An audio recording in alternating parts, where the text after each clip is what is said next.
ಅಕಸ್ಮಾತ್ ನೀವೇ ವಿನ್ನರ್ ಆದ್ರೆ ಬಂದಿರೋಂಥ ದುಡ್ಡಲ್ಲಿ ಏನ್ ಮಾಡ್ಬೇಕು ನಿಮ್ಮ ಅಂತ ಬಾಯಾರಿಕೆಯಿಂದ ಅದೇ ಆಗಲಿ ಅದೇ ಖುಷಿ ಸಾಕು. ಏನ್ ಮಾಡ್ತೀರಾ? ಬಂದಿರೋ ದುಡ್ಡಲ್ಲಿ ಏನ್ ಮಾಡ್ಬೇಕು ಅಂತ ಅನ್ಕೊಂಡಿದ್ದೀರಾ? ನಮ್ಮ ಅಮ್ಮಂಗೆ ತೊಗೊಂಡೋಗಿ ದುಡ್ಡು ಕೊಡ್ತೀನಿ ಫಸ್ಟ್ ಸಾಲಗಳು ಕ್ಲಿಯರ್ ಮಾಡ್ಕೊತೀನಿ.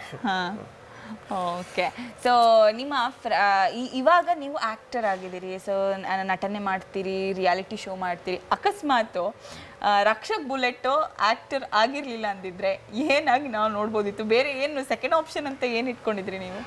ಏನೂ ಇಲ್ಲ, ಬಿಸ್ನೆಸ್, ನಾರ್ಮಲಾಗಿ ಬಿಸ್ನೆಸ್. ಯಾರು ಒಂದು ಬಿಸ್ನೆಸ್ ಮಾಡಬೇಕು ಅಂತ ಒಂದಷ್ಟು ದುಡ್ಡಿದ್ದರೆ ನಾನು ಖಂಡಿತ ಬಿಸ್ನೆಸ್ ಮಾಡ್ತಿದ್ದೆ. ಇವಾಗ ಸ್ವಲ್ಪ ಫೈನಾನ್ಷಿಯಲಿ ತೀರಾ ಕೆಳಗಡೆನೇ ಇದ್ದೀನಿ ಅಂತಲ್ಲ, ತೀರಾ ಮೇಲೆ ಇದ್ದೀನಿ ಅಂತಲ್ಲ, ಒಂದು ಮಿಡಲಲ್ಲಿದ್ದೀನಿ. ನಾನು ಅನ್ಕೊಂಡಿರೋ ಬಿಸ್ನೆಸ್ ಅಂತ ಒಂದಷ್ಟು ದುಡ್ಡು ಬಂದಾಗ ಖಂಡಿತ ಆ ಬಿಸ್ನೆಸ್ ಮಾಡ್ತೀನಿ.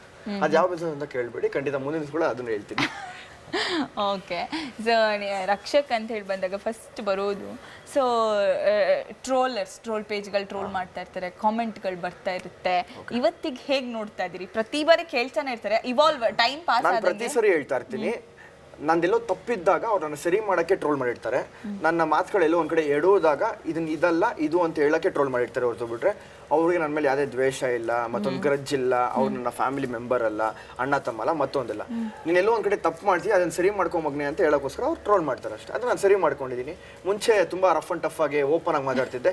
ಇವಾಗ ಗೊತ್ತಾಗ್ತಿದೆ ನಾನು ಹೆಂಗೆ ಮಾತಾಡಬೇಕು, ಹೆಂಗಿರಬೇಕು, ಜನಕ್ಕೆ ನಾನು ಮಾತಾಡಿದ್ರೆ ಹಿಂಗೆ ಅನಿಸುತ್ತೆ ಅನ್ನೋದು ಗೊತ್ತಾಗಿದೆ. ನನ್ನ ಒರಿಜಿನಲ್ ಕ್ಯಾರೆಕ್ಟರ್ ಯಾವತ್ತೂ ನಾನು ಬಿಡಲ್ಲ. ಯಾಕೆ ಅಂತೇಳಿ ನನಗೆ ಏನು ಅನಿಸುತ್ತೋ ಅದನ್ನು ನಾನು ಯಾವತ್ತೂ ಹೇಳಿರೋದು, ಅದೇ ನನ್ನ ಸತ್ಯ. ಅದನ್ನು ಕೆಲವರು ಸುಳ್ಳು ಮತ್ತೊಂದು ಏನೋ ಅಂತ ಹೇಳಿದ್ರು, ಅದನ್ನು ನಾನು ತಲೆ ಕೆಡ್ಸ್ಕೊಳಕ್ಕೆ ಹೋಗಲ್ಲ. ಎಲ್ಲ ಟ್ರೋಲ್ ಪೇಜಸ್ಗೆ, ಎಲ್ಲ ಮೀಮ್ಸ್ ಪೇಜಸ್ಗೆ, ಎಲ್ಲ ರೋಸ್ಟ್ ಪೇಜಸ್ಗೆ ಎಲ್ಲರಿಗೂ ಥ್ಯಾಂಕ್ಸ್ ಹೇಳಕ್ಕೆ ಇಷ್ಟಪಡ್ತೀನಿ. ಯಾಕೆಂದರೆ ನನಗೆ ಬೇಕಾಗಿರೋದು ಪಬ್ಲಿಸಿಟಿ, ಒಂದು ಫೋಟೋ ಇರುತ್ತೆ, ಒಂದು ಹೆಸರು ಇರುತ್ತೆ, ಸಾಕು, ಖುಷಿ ನನಗೆ.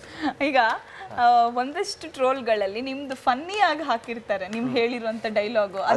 ಅದನ್ನ ನಾನೇ ಒಂದು 10 ಸಲ ನೋಡಿ ನಾನೇ ನಗ್ತಾ ಇರ್ತೀನಿ. ನಾನು ಟಿವಿಲಿ ಹಾಕೊಂಡು ನನ್ನ ಫ್ರೆಂಡ್ಸ್ ಇದ್ದಾಗ ನಾವೇ ಒಂದು ಪ್ಲೇ ಮಾಡ್ಕೊಂಡು ನಾವೇ ನಗ್ತಾ ಇರ್ತೀವಿ. ಖುಷಿ ಅನ್ಸುತ್ತೆ. ಯಾಕಂತ ಹೇಳಿದ್ರೆ ಇವಾಗ ನೋಡಿ, ಅದಕ್ಕೂ ಒಂದು ಟ್ಯಾಲೆಂಟ್ ಬೇಕು. ಇವಾಗ ಸ್ಟೇಜ್ ಮೇಲೆ ಹೋಗಿ ನಿಂತ್ಕೊಂಡು ರಕ್ಷಕ್ ಮಾತಾಡ್ತಾನೆ ಅಂದರೆ ಅದಕ್ಕೆ ಒಂದು ಟ್ಯಾಲೆಂಟ್ ಬೇಕು. ಅದೇ ರೀತಿ ಒಂದು ಟ್ರೋಲ್ ಮಾಡಬೇಕು ಅಂತ ಹೇಳಿದ್ರೆ ಅದಕ್ಕೆ ಒಂದು ಟ್ಯಾಲೆಂಟ್ ಇರಬೇಕು. ಅದು ನಮ್ಮ ತಲೆಗೆ ಬರಲ್ಲ, ಈ ಥರನೂ ಮಾಡ್ಬೋದಾ ಅಂತ. ಅವ್ರು ಆ ಥರ ಮಾಡಿ ಒಂದು ಟ್ರೋಲ್ ಮಾಡಿರ್ತಾರೆ ಅಂತ ಹೇಳಿದ್ರೆ ನಿಜವಾಗ್ಲೂ ಖುಷಿ ಅನ್ಸುತ್ತೆ. ಅದು ನಾವೇ ನೋಡಿ ನಗ್ತಾ ಇರ್ತೀವಿ. ಅದು ನಿಜವಾಗ ನೆಗೆಟಿವ್ ಪಾಸಿಟಿವ್ ಎಂಥದ್ದು ಇಲ್ಲ, ಫ್ಲೋನಲ್ಲಿ ಹೋಗ್ತಾ ಇರುತ್ತೆ.